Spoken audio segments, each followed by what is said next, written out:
mengenai memahami lansia. Masih semangat Bu? Masih. Alhamdulillah. Ayo sekarang Bu tepuk semangat dulu Bu. Tepuk. Tepuk semangat. Semangat.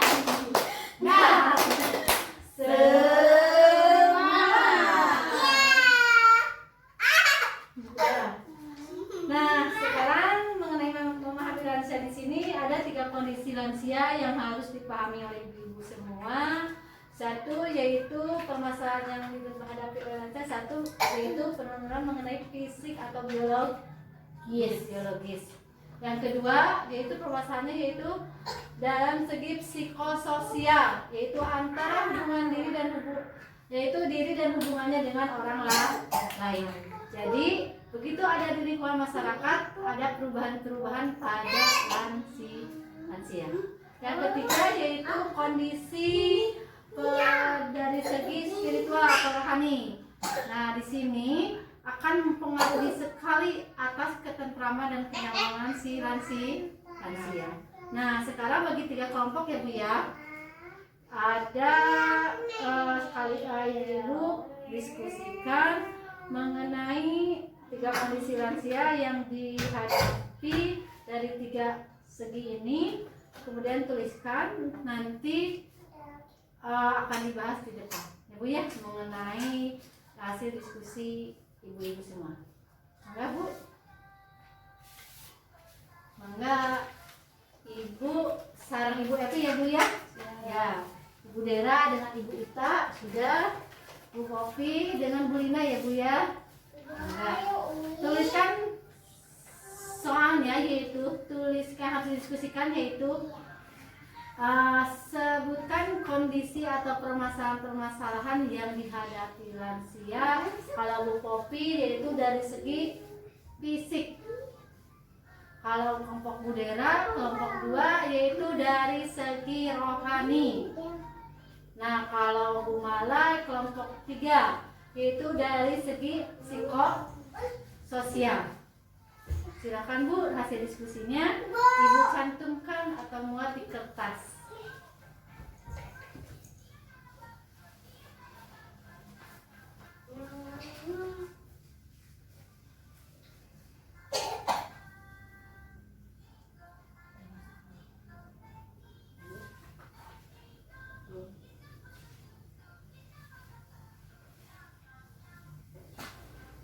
Gampang ya Bu ya? Gampang.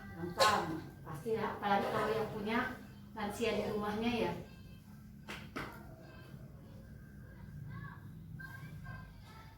Gimana Bu Popi? Gampang ya Bu? Gampang. Karena Bu Dera paham ya? Ya. Bukan dulu di rumah pasti terang.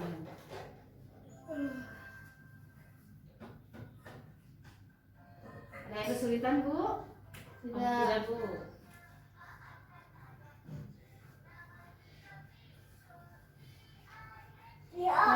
Ya, sudah beres Bu? Sudah. Nah, enggak Bu. Kita tempelkan hasil diskusinya. Kita akan bahas sama-sama.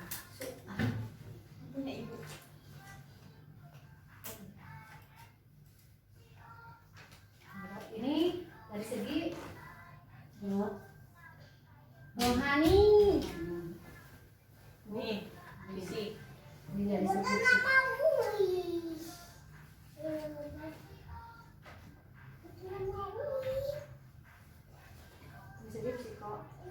psikososial. Nah, ini hasil diskusi ibu-ibu sekalian. Yang pertama dari kelompok Ibu Popi, yaitu mengenai permasalahan dari segi fisik. Gimana Bu? Bacakan Bu. Permasalahan dari segi fisik lansia yang pertama, kulit lebih terlihat dari kulitnya keriput. Ya, bisa. Terus rambutnya beruban. Iya. Gimana kalau ternyata usianya kurang dari 60? tapi sudah berubah. Gimana Bu? Kalau karena lansia kan patokannya usianya 60 tahun ke atas disebut lansia. Ya jadi yang kurang dari 60 Kurang dari 60 tahun mah menjelang lansia atau pra lansia. Oh iya. Bisa. Yang ketiga. Gangguan tulang atau sendi jadi gampang encok gitu. Oh iya. Osteoporosis terus bongkok kan jadi bongkok. Jadi postur tubuh itu tidak berdiri tegak ya. Ya, jadi lebih membungkuk. Ya. Terus gangguan panca indera Bisa. seperti jadi rabun makanya bisa. Ya, terus kurang mendengar. Iya. Terus indera perasa juga sudah tidak mulai bisa merasakan. Terus Iya. penciuman juga sudah berkurang. Ya. Terus gigi goyang Oh. atau jadi giginya tinggal sedikit-sedikit kopok gitu. Kemudian mulai muncul berbagai penyakit seperti penyakit pikun, terus penyakit terus banyaklah penyakit yang menyerang lansia. Bisa juga penyakit yang bersifatnya tidak menular ya. Misalkan apa gula. Ya, karena tidak ada aktivitas ya. Biasanya lansia kan yang di rumah ya tidak mau keluar karena merasa dia lansia, maka akan muncul penyakit lain ya. Misal gula, penyakit tinggi, asam urat, Nah, itu ya. penyakit lansia. Bagus, terima kasih untuk kelompok 1. Tepuk mantul ibu-ibu. Tepuk mantul, mantul, mantul, mantul, mantul, mantap betul. Lanjut sekarang ke kelompok 2 yaitu permasalahannya dari segi psikososial. Apa saja Bu? Tolong bacakan. Cepat tersinggung. Iya. Ya, kedua sering berdiam di rumah. Sering berdiam diri di rumah. Kenapa Bu? Ya karena kan udah lanjut usia, teman-temannya juga sebagian udah ada yang meninggal dan memang sudah tidak ada ketertarikan untuk bertetangga.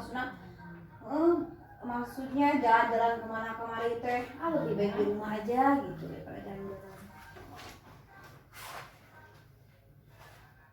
Nah, kalau dari segi kalau dari segi psikososial biasanya lansia lebih menarik diri karena dia merasa sudah tidak menarik lagi, kemudian tenaga pun berkurang sehingga dia akan mencari orang yang sebaya.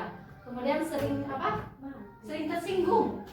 Makanya kalau kita berkomunikasi atau mengobrol dengan lansia, jadi harus lebih bisa menekankan sesuatu hal supaya si lansia itu enak ya. Apa-apa misal kalau ngobrol, gimana walaupun kita bisa tidak terima dengan obrolannya atau sarannya, lebih baik kita memberikan hal-hal yang jawabannya itu lebih enak diterima. Nih, kemudian kelompok 3. Silakan Bu Dera dari rohani sedikit rohani. Jarang beribadah, Kemudian kadang malas gitu ya Bu ya, kadang malas. Kemudian kurang berbagi, maksudnya kurang berbagi sama orang lain gitu. Jadi kuranglah mau sedekah kayak gitu. Iya. Karena jadi pelit itu sudah jadi lansia. Ya, jadi ini dari segi kerohanian pun akan berefek juga terhadap diri si lansia. Kalau si lansianya ini lebih ke religius, dia akan lebih menerima apa yang sedang dijalaninya, Ibu ya. Misalkan dia sudah merasa tua, tenaga sudah tidak ada, kemudian kondisi apapun dia, mungkin dia akan menerima apa adanya dan akan lebih mendekatkan diri kepada Allah dan akan lebih tenang dalam hidup menjalani hidupnya. Kemudian dia akan menghadapi permasalahan itu. Sekarang kita akan bahas mengenai perubahan-perubahan atau permasalahan pada lanjut usia, yaitu pada segi fisik, psikososial dan rohani. Di sini saya akan jelaskan mengenai perubahan pada fisik atau biologis. Satu yaitu perubahan pada suhu tubuh, sehingga menyebabkan kulit keriput. Kemudian pada gangguan gerakan akan meminimalisir suatu gerakan karena ada gangguan pada pertulangan atau persendian. Kemudian yang ketiga, gangguan panca indera. Ada gangguan panca indera ini sehingga si lansia ini akan mengalami penurunan fungsi penglihatan, penciuman, pendengaran, dan pengacara.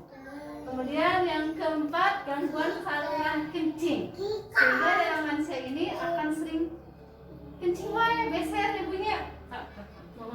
Sehingga karena yang itu sifatnya yang tidak terkontrol. Kemudian yang kelima, gigi mulai goyah atau tanggal. Yang selanjutnya muncul penyakit seperti pikun, stroke, darah tinggi, radang sendi, dan lain-lainnya, serta penyakit yang non menular. Nah, kemudian lanjut ke permasalahan pada segi psikososial. Nah, kalau psikososial ini akan berhubungan erat dengan orang lain yang bersifatnya baik itu orang lain secara kecil ataupun pada masyarakat banyak. Satu, munculnya depresi atau masa cemas dan ketakutan. Ayat sakasiun punya. Tadi ada kasus dijelaskan ku Ibu Sabu, nih ku Ibu Kala. Kemudian sering terjadi agresif, balik kesinggungan, ibunya, bulan siama. Terus karena sering kesinggung sehingga akan menyebabkan suatu hal-hal yang rasanya bu, sok ngajeng pantor, kadang ngalung dan bantah. Nah, karena media itu cepat tersinggung sehingga menyebabkan itu naik darah ibunya, sehingga naik langsung. Kemudian perubahan pada sikap dan perilakunya, dia akan cenderung diam dan akan mencari orang yang sebayanya seusianya. Tidak akan mungkin lansia akan mencari orang yang lebih muda karena dia akan sadari orangnya ada yang sekolah, berarti adik kudu yang nanti harus sami-sami kayak nyambung dia tuh kalau ngobrol. Kemudian berorientasi pada masa lampau. Nah, kan pasti punya orang yang lansia atau nenek-nenek atau kakek, dia akan sering bercerita masa lalunya. Kemudian hubungan dengan tetangganya itu kurang baik. Pasti kalau ini ya bu ya, karena tetangga itu kurang baik. Kemudian lanjut ke permasalahan yang ketiga, yaitu dari segi spiritual atau rohani.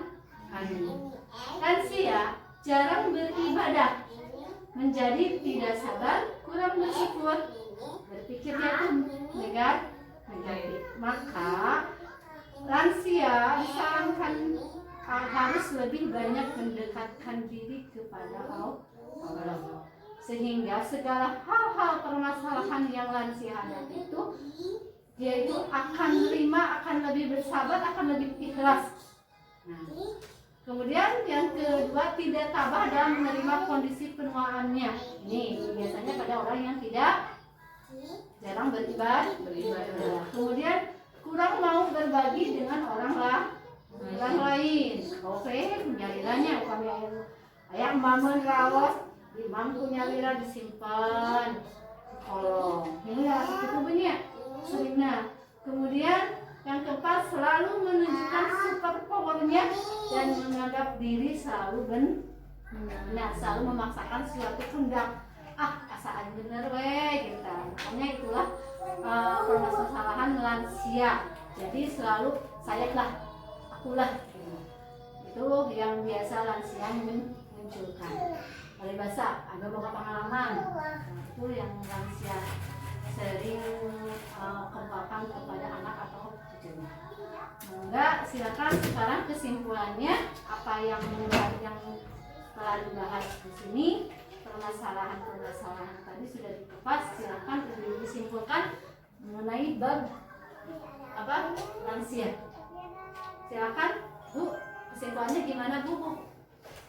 Kesimpulannya lansia itu berarti lanjut usia yang usianya udah dari 60 tahun ke atas. Biasanya lanjut usia memiliki 3 kondisi atau permasalahan. Salah satunya kondisi fisik, terus psikososial, dan kondisi spiritual atau rohani. Ya, jadi 3 aspek itu yang akan dihadapi oleh lansia.